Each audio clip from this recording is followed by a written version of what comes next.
ಮೇಲೆ ಹಾಸಿಲರಾಗಿರ್ತಕ್ಕಂಥ ಕೋಚ್ಮನ್ ಮಾಜಿ ನಿರ್ದೇಶಕರು, ತಾಲೂಕಿನ ಪಕ್ಷದ ಅಧ್ಯಕ್ಷ ಆಗಿರ್ತಕ್ಕಂಥ ಕಾಡೇಪಲ್ಲಿ ನಾಗರಾಜ್ ಸರ್ ಅವರೇ, ವೇದಿಕೆ ಮೇಲೆ ಮತ್ತೋರ್ವರು DCC ಬ್ಯಾಂಕ್ ನೂತನ ನಿರ್ದೇಶಕ ಆಗಿರ್ತಕ್ಕಂಥ ರಘುಪತ್ ರೆಡ್ಡಿ ಸರ್ ಅವರೇ, ಡಾಕ್ಟರ್ ಪ್ರಕಾಶ್ ಸರ್ ಅವರೇ, ಆನಂದ್ ರೆಡ್ಡಿ ಸರ್ ಅವರೇ, ಶ್ಯಾಮೇಗೌಡ ಸರ್ ಅವರೇ, ಅದು ವೇದಿಕೆ ಮೇಲೆ ಇರ್ತಕ್ಕಂಥ ಎಲ್ಲ ಗಣ್ಯರಿಗೂ ನಾನು ಹೊಂದಿಸುತ್ತಾ, ಪಶುಸಂಗೋಪನಾ ಇಲಾಖೆಯ ಅಧಿಕಾರಿ ಆಗಿರ್ತಕ್ಕಂಥ ನಮ್ಮ ಅನುರಾಧ ಮೇಡಮ್ ಅವರೇ, ಹಾಗೂ ಈ ಒಂದು ರೂವಾರಿಗಳಾಗಿರ್ತಕ್ಕಂಥ ನಮ್ಮ ಗೊಲ್ಲಳ್ಳಿ ಜಗದೀಶ್ ಅವರೇ, ಈ ಕಾರ್ಯಕ್ರಮಕ್ಕೆ ಆಗಮಿಸತಕ್ಕಂಥ ಎಲ್ಲ ಗ್ರಾಮ ಪಂಚಾಯತ್ ಅಧ್ಯಕ್ಷರು, ನಮ್ಮ ಹಾಲು ಉತ್ಪಾದಕ ಸಂಘದ ಅಧ್ಯಕ್ಷಗಳು, ಎಲ್ಲ ನಾಯಕರು, ಈ ಭಾಗದ ಎಲ್ಲ ನಾಯಕರು, ಇವತ್ತು ನೋಡ್ತಾ ಇದ್ದ ತಾಲೂಕಿನ ಎಲ್ಲ ನೀಡರು ಎಲ್ಲ ನಾಯಕರು ಬಂದು ಕೈ ಕೊಟ್ರು. ನನ್ಗೆ ತುಂಬಾ ಖುಷಿ ಆಯ್ತು. ಎಲ್ಲೋ ಒಂದ್ ಕಡೆ ತುಂಬಾ ಖುಷಿ ಆಯ್ತು. ಹೋಗ್ಲಿ ಬಿಡಪ್ಪ, ಈ ಒಂದು ಮಾಡಿದ್ರೆ ಎಲ್ಲ ಒಂದ್ ಕಡೆ ಸೇರ್ಕೊಂಡಿದೀವಿ ಅಂತ ಖುಷಿ ಆಯ್ತು. ಈ ಒಂದು ಕೈ ಜೋಡಿಸಿದಾರಂತ ಖುಷಿ ಆಯ್ತು. ಈ ಕಾರ್ಯಕ್ರಮಕ್ಕೆ ಎಲ್ಲೋ ಒಂದ್ ಕಡೆ ಖುಷಿ ಆಯ್ತು. ಸೊ ನಾನು ಸಾಕಷ್ಟು ವಿಚಾರಗಳೆಲ್ಲ ನಾಯಕರು ಮಾತಾಡಿದ್ದಾರೆ. ಒಂದು 50 ಲಕ್ಷ ರೂಪಾಯಿ ಕಟ್ಟಡವನ್ನ ಪಶುಸಂಗೋಪನೆ ಒಂದು ಹೈಟೆಕ್ ಕಟ್ಟಡ ಕಟ್ಟಲಿಕ್ಕೆ ಏನು ಗೊಲ್ಲಳ್ಳಿಗೆ ಏನು ಜಿಲ್ಲೆಯಲ್ಲಿ 2 ಆಗಿತ್ತು, ಒಂದು ಈ ಕಡೆ ಕಿತ್ಕೊಂಡ್ಬಂದೆ, ಒಂದಾಯ್ತು. ಸಾಕಷ್ಟು ವಿಚಾರಕ್ಕೆ ಬಂದಾಗ ವೇದಿಕೆ ನನಗಿದಲ್ಲ, ವೇದಿಕೆ ಒಂದು ಜವಾಬ್ದಾರಿ ಇದೆ. ಜವಾಬ್ದಾರಿ ಸುದ್ದಿ ಕಳ್ಸ ಹೇಳ್ತೀನಿ. ವೇದಿಕೆ ಮೇಲೆ ಸಾಕಷ್ಟು ವಿಷಯಗಳನ್ನ ಮಾಧ್ಯಮ ಮುಂದೆ, ನಿಮ್ಮ ನಾಯಕರ ಮುಂದೆ, ನನ್ನ ಕಾರ್ಯಕರ್ತರ ಮುಂದೆ ಹೇಳ್ಕೊಳ್ತಕ್ಕಂಥ ಸಮಯ ತುಂಬಾ ದಿವಸ ಇಲ್ಲ. 25ನೇ ತಾರೀಕು ಆದ್ಮೇಲೆ ನಾನು ಕೂಡ ನಿಮ್ಮ ಹತ್ರ ತುಂಬಾ ಸಾಕಷ್ಟು ವಿಷಯಗಳನ್ನ ಮಾತಾಡ್ತೀನಿ. ಯಾಕಂದ್ರೆ ನೀವೆಲ್ಲ ಅನ್ಕೊಂಡಿರ್ಬೋದು ಶಾಸಕರಾಗ್ಬಿಟ್ಟವ್ರೆ, ಶಾಸಕರು ನೆಮ್ಮದಿಯಾಗಿದ್ದಾರೆ ಅಂತ. ಶಾಸಕನಾಗಿಂತ ಮುಂಚೆ ನೆಮ್ಮದಿಯಾಗಿದ್ದೆ, ಶಾಸಕನಾದ್ಮೇಲೆ ನೆಮ್ಮದಿ ಇಲ್ಲ. ನನ್ನ ನೋವನ್ನ ನೀವು ಅನ್ಕೊಂಡಿರ್ಬೋದು, MLA ಜರನ್ ಪೋತಾಡತ್ತ. ಅದರಿಂದ ಎಷ್ಟು ಕರಾಳ ದಿನಗಳಿದ್ದಾವೆ ಅಂತ ನಾನು ಇವತ್ತು ಹೇಳ್ಕೊಳಕ್ ಆಗಲ್ಲ. ವೇದಿಕೆ ಕೂಡ ಅಲ್ಲ, ಇದು ವೇದಿಕೆ ಹಾಕೊಂಡ್ರೆ ರಾಜಕೀಯ ಪಕ್ಷ ಆಗ್ಬಿಡ್ತದೆ. ಅದಕ್ಕೆ ನನ್ನ ಜವಾಬ್ದಾರಿನ 25 ತಾರೀಕು ಮುಗಿಸಿ ಆಮೇಲೆ ನಾನು ಹೇಳ್ಕೊತೀನಿ. ಯಾರು ಏನ್ ಕಷ್ಟ ಕೊಟ್ರು ಅಂತ ಹೇಳ್ಕೊತೀನಿ, ಯಾರು ಏನ್ ಕಷ್ಟ ಕೊಡ್ತಾವ್ರೆ ಅಂತ ಕೂಡ ಹೇಳ್ತೀನಿ. ಬೇರೆ ಪಕ್ಷದವರು ನಮ್ಗೆ ಕಷ್ಟ ಕೊಟ್ರೆ ಒಪ್ಕೊಳ್ಬೋದು, ನನ್ನ ಪಕ್ಕದಲ್ಲಿದ್ದವ್ರು ಕಷ್ಟ ಕೊಟ್ರೆ ಹೇಳ್ಕೊಳಕ್ ಕಷ್ಟ ಆಗ್ತದೆ. ಸೊ ಅದರಿಂದ ನನ್ನ ಜವಾಬ್ದಾರಿ ಮುಗಿಸಿ ನಾನು ಮತ್ತೆ ಮಾತಾಡ್ತೀನಿ. ಏನಂತ ಮತ್ತೆ ಮಾತಾಡ್ತೀನಿ. ನಾನು ಯಾವತ್ತೊಂದು ಮಾತು ಕೇಳಿಲ್ಲ. ಅವ ಶಾಸಕರಾಗಿ 8 ವರ್ಷ ಆದ್ಮೇಲೆ ಒಂದು ಮಾತು ಕೇಳ್ತಿದ್ದೆ ನಾನು.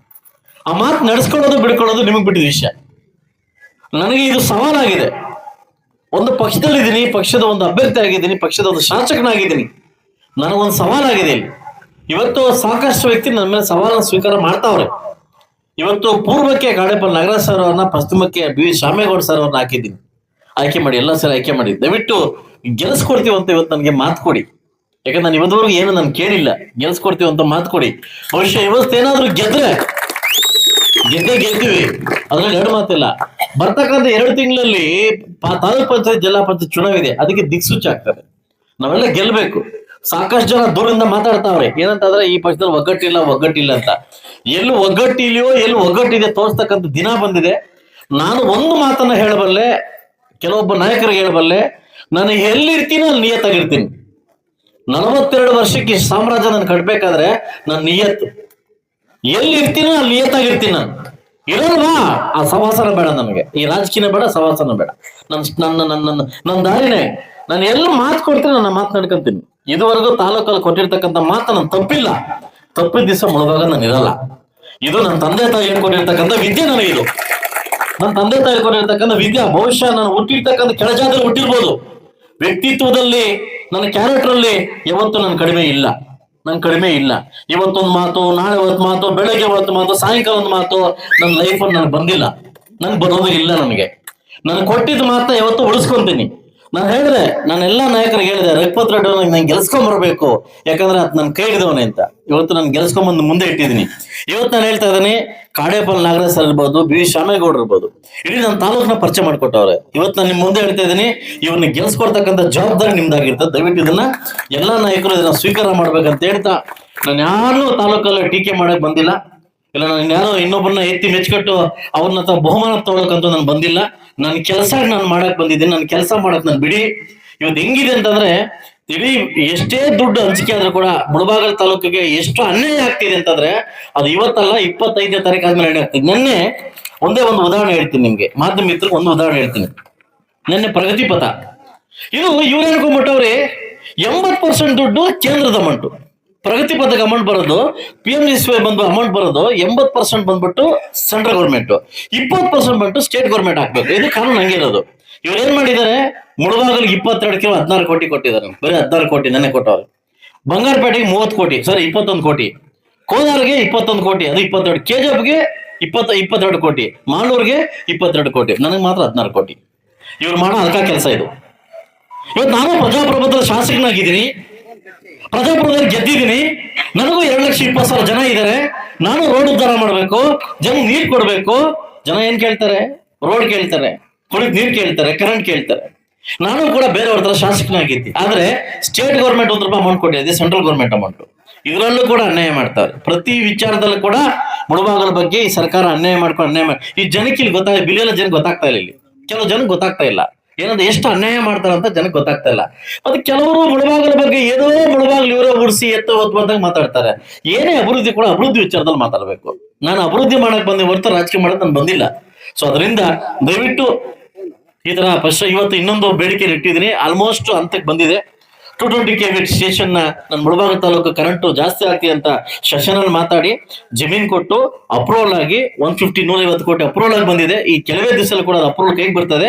ಇಡೀ ಮುಳಬಾಗಲ ತಾಲೂಕಿಗೆ 220 kV ಸ್ಟೇಷನ್ ತರಲಿಕ್ಕೆ ರೈತರು ಏನು ಕರೆಂಟು ಬಗ್ಗೆ ಇವತ್ತು ಒದ್ದಾಡ್ತಾವ್ರೆ, ಅದ್ರ ಬಗ್ಗೆ ನಾನು ಧ್ವನಿ ಎತ್ತಿದ್ದೀನಿ. ನಿಮಗೆ ಗೊತ್ತಿರ್ಲಿ, ಸಾಕಷ್ಟು ಜನ ಮುಳಬಾಗಲ ಇವತ್ತು ಯುವಕರು IPL ದಂಧೆ ಆಡೋಗ್ತಾರೆ.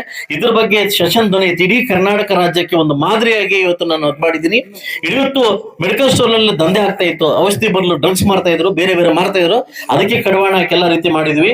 ಇವತ್ತು ಪೋಡಿ ಮುಕ್ತ ಮುಳಬಾಗಲ್, ಇವತ್ತು ಪೋಡಿ ಮುಕ್ತ ಮುಳಬಾಗಲ್ ಏನಿದೆ, ಇವತ್ತು ಪೋಡಿ ತೆಗಿಬೇಕು, ಇವತ್ತು P ನಂಬರ್ ತೆಗಿಬೇಕಂತ ಅದನ್ನ ಗಲಾಟೆ ಮಾಡಿ ಧರಣಿ ಕೂತ್ಕೊಂಡು ಈ ಸೆಷನ್ ಮಾತಾಡಿದಕ್ಕೆ ಮುಳಬಾಗಲ ತಾಲೂಕಿಂದ ಪೋಡಿ ಮುಕ್ತ ಮುಳಬಾಗಲ್ ಸ್ಟಾರ್ಟ್ ಆಗಿದೆ. ನಿಮಗೆ ಗೊತ್ತಿಲ್ಲ, ತರಂತ ಕಾಲದಿಂದನೂ ಜೋಡಿ ಮುಕ್ತ ಗ್ರಾಮ ಯಾರು ಕೈ ಹಾಕಿರ್ಲಿಲ್ಲ. ಇವತ್ತು ಸುಮಾರು ಭಕ್ತಿಯಿಂದ ಜೋಡಿ ಮುಕ್ತ ಗ್ರಾಮಗಳಿತ್ತು. ಇವತ್ತು ಸವಾಲ್ ಕೂಗಿ ಕೃಷ್ಣ ಬೈರೇಗೌಡ ಸವಾಲ್ ಕೂಗಿ ಚರ್ಚೆಗೆ ಬಂತ ಬಿಟ್ಟು ಜೋಡಿ ಮುಕ್ತ ಮುಳಬಾಗಲ ಮಾಡೋದ್ಬಿಟ್ಟು ಅದು ಸ್ಟಾರ್ಟ್ ಆಗಿ ಜೋಡಿ ಮುಕ್ತ ಸ್ಟಾರ್ಟ್ ಆಗಿದೆ. ಇವತ್ತು ಮುಳಬಾಗಲ ತಾಲೂಕದ ಎಲ್ಲ ಒಂದು ಅಭಿವೃದ್ಧಿ ಕೂಡ ನನ್ನ ಒಂದು ಏನು ದೊಡ್ಡವ್ರ ಕಸ್ಕಿರ್ತಕ್ಕಂಥ ವಿದ್ಯೆಯನ್ನ ದಾರಿಯನ್ನು ಫಾಲೋ ಮಾಡಿ ನನ್ನ ಹಕ್ಕು ನನ್ನ ಕೊಡಿ, ನಿಮ್ ಮನೆ ಭಾಗ ನಾನು ಬಂದಿಲ್ಲ, ನನ್ನ ಹಕ್ಕು ನನಗೆ ಕೊಡಿ, ನನ್ನ ಮುಳಬಾಗಲ ತಾಲೂಕು ಬರ್ತಕ್ಕಂಥ ಪಾಲು ನನಗೆ ಕೊಡಿ ಅಂತ ಕಿತ್ತಾಡಿ ತರ್ತಾ ಇದೀನಿ. ಅದೇ ತರ ಅಲ್ಲಾ ಬುಕ್ಕ ಡಬಲ್ ರಾಮ ಆಗ್ಬಿಟ್ಟಿದ್ರೆ ನಾನು ಯಾರಾದ್ರೂ ಬೇರೆಯವ್ರನ್ನ ಅಗ್ಪೇಟ್ ಮಚ್ಚ ಆಗ್ಬಿಟ್ಟಿದ್ರೆ, ಬೇರೆಯವ್ರ ತರ ಅಗ್ಪೇಟ್ ಮಚ್ಚ ಆಗ್ಬಿಟ್ಟಿದ್ರೆ ಇವತ್ತು ಒಂದು ಬುಡಗಾಸು ಕೂಡ ಮುಳಬಾಗಲ ತಾಲೂಕೆ ತರಲ್ಲ. ಇವತ್ತು ಯಾವುದೇ ಡಿಪಾರ್ಟ್ಮೆಂಟ್ಗೆ ಹೋದ್ರೆ ಅವ್ರ ಒಂದು ಪ್ರಶ್ನೆ ಆಗ್ತಾವ, ಇವನ್ ಸವಾಸ ಬೇಡ, ಅವನ ನಡೀತಾನ ಚರ್ಚೆಗೆ ಅಂತ. ಸೊ ಅದರಿಂದ ನೀವು ಕೊಟ್ಟಿರ್ತಕ್ಕಂಥ ಭಿಕ್ಷೆಯಿಂದ ಇವತ್ತು ಮುಳಬಾಗಲ ತಾಲೂಕಿನ ಒಂದು ಹಂತಕ್ಕೆ ತಗೊಂಡೋಗಿದ್ದೀನಿ. ನನ್ನ ಕೈ ಮುಗಿದು ಕೇಳ್ಕೊಂತೀನಿ, ನೀವು ತಲೆ ತೆಗೆಸ್ಕಂತ ಕೆಲಸ ಈ ಶಾಸಕರು ಯಾವತ್ತು ನಾನು ಮಾಡೋದಿಲ್ಲ. ಅಂತ ಸ್ಪೀಚ್ಗಳಾಗ್ಲಿ ಅಂತ ಹೇಳಿಕೆಗಳಾಗ್ಲಿ ಯಾರು ನನಗೆ ಕೊಡೋದಿಲ್ಲ. ಅವತ್ತು ನಾನು ನಿಮಗೆ ತಲೆ ತೋರಿಸೋದಿಲ್ಲ ಅಂತ ಹೇಳ್ತಾ ಇವತ್ತು ಅವಕಾಶ ಕೊಟ್ಟಿದ್ದಕ್ಕೆ ಆದಷ್ಟು ಬೇಗ ಕಾಂಟ್ರಾಕ್ಟ್ರು ಆದಷ್ಟು ಬೇಗ ನಾಳೆಯಿಂದನೇ ವರ್ಕ್ ಸ್ಟಾರ್ಟ್ ಮಾಡಿ ಕೇವಲ 6 ಮಂತ್ ಅಲ್ಲಿ ಇದು ಉದ್ಘಾಟನೆಗೆ ರೆಡಿ ಆಗ್ಬೇಕು. ಓಕೆ, ಇಲ್ಲಿ ಏನು ಮನವಿ ಕೊಟ್ಟಿರ್ತಕ್ಕಂಥ ರೈತರು ನಾನು ಮಾತಾಡ್ತೀನಿ, ದಾರಿ ವ್ಯವಸ್ಥೆ ನಾನು ಅದು ಮಾಡ್ತೀನಿ. ನಾಳೆಯಿಂದ ಕ್ಲೀನ್ ಮಾಡ್ಲಿಕ್ಕೆ ಒಂದು ಅವಕಾಶವನ್ನು ಮಾಡಿಕೊಡಿ. ಯಾಕಂದ್ರೆ ಅಮೌಂಟ್ ಬಂದು ತುಂಬಾ ದಿವಸ ಆಗಿದೆ. ಕ್ಲೀನ್ ಮಾಡ್ಲಿಕ್ಕೆ ಒಂದು ಅವಕಾಶವನ್ನು ಕೊಡಿ. ನಿಮ್ಗೆ ದಾರಿ ಬೇಕಾದ್ರೆ ತಹಸೀಲ್ದಾರ್ ಹತ್ರ ಮಾತಾಡಿ ಎಲ್ಲ ವ್ಯವಸ್ಥೆನ ಮಾಡ್ಕೊಡ್ತೀನಿ. ದಯವಿಟ್ಟು ಅಡ್ಡ ಅಡಚಣೆಗೆ ಯಾರು ಮಾಡಕ್ ಹೋಗ್ಬೇಡಿ. ಯಾಕಂದ್ರೆ ನಾಳೆಯಿಂದ ನಾನು ಕ್ಲೀನ್ ಆಗ್ಬೇಕು. ದಯವಿಟ್ಟು ಎಲ್ಲಿದ್ದಾರೆ, ನಾಳೆಯಿಂದ ಕ್ಲೀನ್ ಆಗ್ಬೇಕು. ಬೆಳಗ್ಗೆನ ಕ್ಲೀನ್ ಆಗಿ ನಾಳಿದ್ದ ಅವ್ರಿಗೆ ಹ್ಯಾಂಡ್ ಓವರ್ ಮಾಡ್ಕೊಡ್ಬೇಕು. ನಾಳಿದ್ದಿಂದ ಕನ್ನಡ ಸ್ಟಾರ್ಟ್ ಆಗ್ಬೇಕು. ಓಕೆ, ಲೇಟ್ ಮಾಡಬೇಕು, ಏನು ಲೇಟ್ ಆಗ್ಬಿಟ್ಟಿದೆ. ಹಾ, ನಾನು ಶಾಲಿನಿಯವ್ರ ಮಾತಾಡಿ ಈಗಾಗಲೇ ನಾನು ಮಾತಾಡಿ NOC ಕೊಡಿಸ್ತೀನಿ, ಅವ್ರ ಕಡೆ ಇದು ಮಾಡಿಸ್ತೀನಿ. ಆದಷ್ಟು ಬೇಗ ಕ್ಲೀನ್ ಮಾಡಿ ಅವ್ರ ವ್ಯವಸ್ಥೆ ಮಾಡ್ಬೇಕು. ಆಗ್ಬೋದಾ? ಸಾಕಷ್ಟು ಇನ್ನೂ ಒಂದು 4-5 ಬಿಲ್ಡಿಂಗ್ ಜಗದೀಶ್ ಗೊಲ್ಲಳ್ಳಿ ಕೊಡ್ತೀನಿ.